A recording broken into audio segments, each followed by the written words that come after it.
Hello friends, welcome to unique study. आज हम लोग इस वीडियो में पढ़ने जा रहे हैं सोशल साइंस क्लास 3 का एक और चैप्टर दी हेल्पिंग हैंड्स फुल्ली एक्सप्लेन्ड इन हिंदी। तो चलिए बिना देरी किए शुरू करते हैं। और शुरू करने से पहले अगर आप लोगों ने हमारे चैनल यूनिक स्टडी को सब्सक्राइब नहीं किया है तो तुरंत कर लीजिए, जिससे हमारी अगली वीडियो या फिर कहे कि अगला चैप्टर आप तक सबसे पहले पहुंचेगा। So let's start. A village, town or city, wherever we live, we are always surrounded by people. We cannot live alone in this world.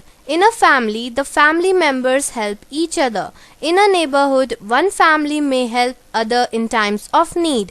At school, the classmates help each other and teacher help the students. Thus, anywhere we go, we need the help of people around us for happy life. हम लोग कहीं भी रहते हैं, जहाँ की town हो, city हो या फिर विलेज, हम लोग जहाँ भी रहते हैं हम इंसानों द्वारा सराउंडेड रहते हैं। हम लोग अकेले इस दुनिया में नहीं रह सकते हैं। जैसे कि एक फैमिली में हमारे फैमिली मेंबर्स एक दूसरे को हेल्प करते हैं। नेबरहुड यानी कि आस पड़ोस के लोग भी अपने फैमिली में हेल्प करते हैं। स्कूल में क्लासमेट्स एक दूसरे का हेल्प करते हैं और टीचर भी स्टूडेंट्स का हेल्प करते हैं। इसीलिए हम लोग कहीं भी जाते हैं तो हमें इंसानों का हेल्प चाहिए होता है, ताकि हम लोग एक अच्छा लाइफ जी सकें। बहुत सारे पीपल है जो हमें हेल्प करते हैं और दूसरों को भी सर्व करते हैं, जैसे कि teachers, doctors, policeman and postman. Let's read how they help. तो ये सब जो व्यक्ति हैं, डॉक्टर, टीचर, ये सब हमें किस तरीके से मदद करते हैं उसके बारे में पढ़ते हैं। The teacher teach us to read and write. Teacher हमें पढ़ना और लिखना सिखाते हैं। वो हमें सिखाते हैं कि कैसे हम लोग ड्राइंग कर सके, पेंटिंग कर सके, गाना गा सके, नाच सके और बहुत सारे चीज़ वो हमें सिखाते हैं। वो स्टूडेंट्स को इंकरेज करते हैं ताकि वो लोग बहुत सारे एक्टिविटीज़ में टेक पार्ट, वो अपना पार्टिसिपेशन दे सके, और स्टूडेंट्स को हेल्प करते हैं ताकि वो जिस इंटरेस्ट में है, जिस एरिया में वो इंटरेस्टेड है, उसमें वो अच्छा काम कर सके, बेस्ट कर सके। टीचर बहुत सारे टीचिंग एड्स यूज़ करते हैं, पढ़ाने का तरीका, जैसे कि चार्ट्स, मैप्स, मॉडल्स और बहुत चीज़, जिससे कि जो स्टूडेंट्स है वो बेहतर तरीके से समझ पाए जो टीचर समझाना चाहते हैं। Thus, he or she makes learning easy and fun. तो जो भी हम लोग पढ़ाई लिखाई करते हैं वो टीचर हमारे लिए बहुत आसान कर देते हैं और फन के लिए कर देते हैं। The teacher also maintains discipline in the class and inculcates values and good habits in students. Teacher class में डिसिप्लिन भी मेंटेन करने में हेल्पफुल होती हैं। वो स्टूडेंट्स को सिखाती हैं कि कैसे गुड हैबिट्स अपनाया जाए और डिसिप्लिन क्लास में रखा जाए। He or she help students in case of any problem and acts like a friend as well as a guide. अगर कोई भी स्टूडेंट्स को प्रॉब्लम होता है, कोई दिक्कत आती है किसी भी फील्ड में, तो जो टीचर्स होते हैं वो फ्रेंड की तरह उन्हें गाइड करते हैं। Thus, the teacher helps in the overall development of students, helping them to become good citizens. We should always respect our teachers. तो टीचर पूरे स्टूडेंट्स के ओवरऑल डेवलपमेंट में बहुत हेल्पफुल होती हैं। वो सिखाती हैं स्टूडेंट्स को कि एक अच्छा सिटीजन, अच्छा नागरिक कैसे बना जाए। इसीलिए हमें अपने सारे टीचर्स को रेस्पेक्ट करना चाहिए। सेकेंड है the doctor. The doctor looks after our health. He do not only gives medicine to cure us from our illness, but also tell us the kind of food we should eat. The doctor advises us to follow certain rules of hygiene to stay fit and healthy. If we follow the advice of a doctor, we can prevent ourselves from falling sick too often.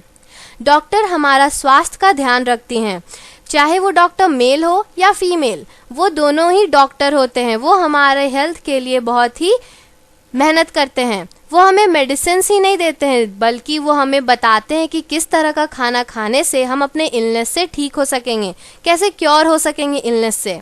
Doctor हमें बहुत सारे rule सिखाते हैं, बहुत सारे advice देते हैं, ताकि हम लोग फिट और हेल्दी रह सकें। अगर हम लोग डॉक्टर का एडवाइस सही तरीके से माने तो हम लोग अपने आप को बीमार होने से बचा सकते हैं। Generally, there are a number of big hospitals in towns and cities where many doctors and nurses attend to the patients. In villages, however, we do not have big hospitals. Every big village has a dispensary. It has one or more doctors who treat people of that area. The state government also runs primary health centers for villages. Villages that are very small have no dispensaries and hospitals. The government provides medical facilities in such villages through a mobile dispensary. ज़्यादातर बड़े बड़े शहरों में बहुत बड़े बड़े hospitals होते हैं जहाँ की बहुत सारे डॉक्टर्स और नर्स पेशेंट्स को अटेंड करते हैं. गांव में उतने बड़े हॉस्पिटल्स नहीं होते हैं, लेकिन वहाँ पे छोटे छोटे डिस्पेंसरी होते हैं जहाँ पे एक या फिर एक दो डॉक्टर पीपल को ट्रीट करते हैं ताकि वो लोग ठीक रह सकें. स्टेट गवर्नमेंट जो पूरा गवर्नमेंट संभालती हैं वो भी प्राइमरी हेल्थ सेंटर्स चलाते हैं विलेजेस में ताकि कोई भी विलेज का आदमी बीमार ना रह सके.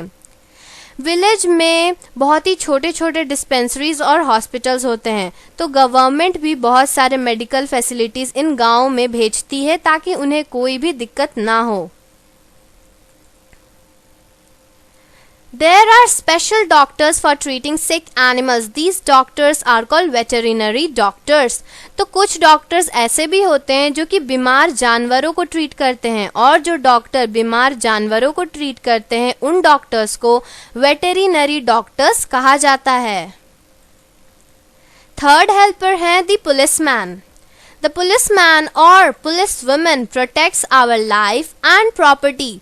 She works for a better society.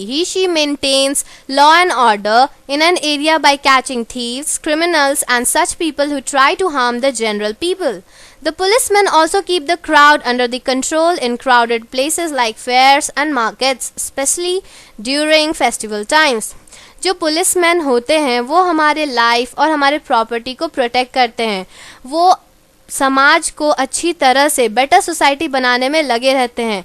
वो सारे लॉ और ऑर्डर को, हर एक नियम कानून को मानते हैं, और जो भी चोर होते हैं, क्रिमिनल्स होते हैं, और जो पीपल, जो जनरल, जो कॉमन पीपल को हार्म करना चाहते हैं, तकलीफ पहुंचाना चाहते हैं, उन सबको पकड़ के जेल में डाल देते हैं. पुलिस जो है वो फेस्टिवल के टाइम्स पे या फिर मार्केट हो या फेयर्स में जहाँ मेला लगता है वहाँ पे भीड़ को कंट्रोल करने का भी काम करती हैं.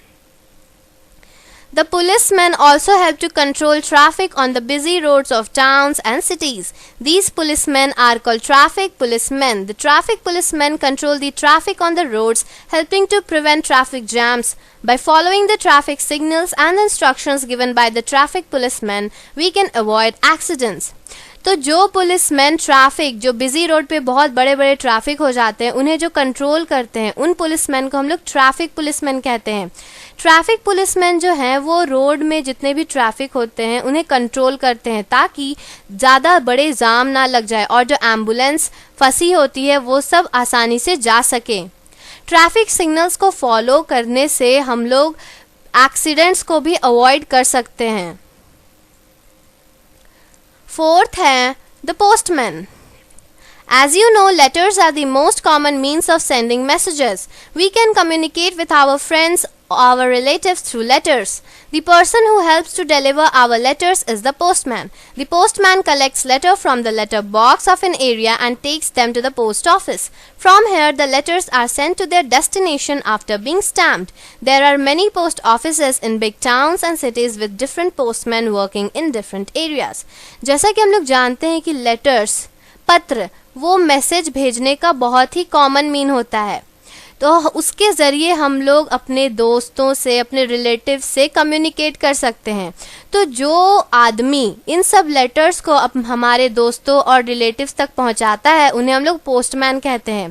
पोस्टमैन जो है वो लेटर्स को पहले कलेक्ट करता है, जो लेटर बॉक्स में डाला गया हो उसे पोस्ट ऑफिस ले जाया जाता है. फिर पोस्ट ऑफिस में उन सब लेटर्स को स्टैम्प करने के बाद उनके सही डेस्टिनेशन पे भेज दिया जाता है जहां पहुंचाना रहता है. बहुत सारे बड़े बड़े टाउन्स और बड़े बड़े सिटीज़ में पोस्ट ऑफिसेस है जहां पे बहुत सारे पोस्टमैन काम करते हैं. Each postman delivers letters at the mentioned address in his area. The postman also delivers our telegrams, parcels, and money orders. However, all villages in our country do not have a post office. Generally, there is one post office for a number of villages. A big village may have a separate postman, while many small villages have a common postman working for them. The postman serves the society by helping in communication. तो हर एक postman उन letters को सही address पे पहुंचाने का काम करते हैं. पोस्टमैन सिर्फ लेटर्स ही नहीं, वो टेलीग्राम्स, पार्सल, मनी ऑर्डर, ये सब भी उनके सही एड्रेस पे पहुंचाते हैं. वैसे सारे विलेजेस में जो हमारी कंट्री है वहाँ पे ज़्यादातर पोस्ट ऑफिस नहीं होते हैं. जनरली वहाँ पे एक पोस्ट ऑफिस होता है ताकि बहुत सारे विलेजेस के लिए. कोई बड़े गाँव में एक सेपरेट पोस्टमैन होता है, जबकि छोटे छोटे गांव में एक ही पोस्टमैन होता है जो उनके लिए काम करता है. तो पोस्टमैन हमारे सोसाइटी को हेल्प करता है ताकि हम लोग अपने फ्रेंड्स और रिलेटिव्स जो ज़्यादा ही दूर दूर में रहते हैं उनसे कम्युनिकेट कर सके. So we should be grateful to these people who help us in our day to day life.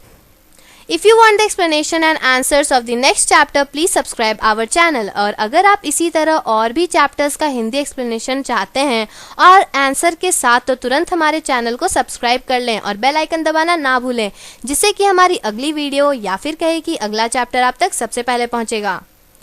So thanks for watching, and if you like this video, don't forget to like, subscribe and share. Thank you. Subscribe please.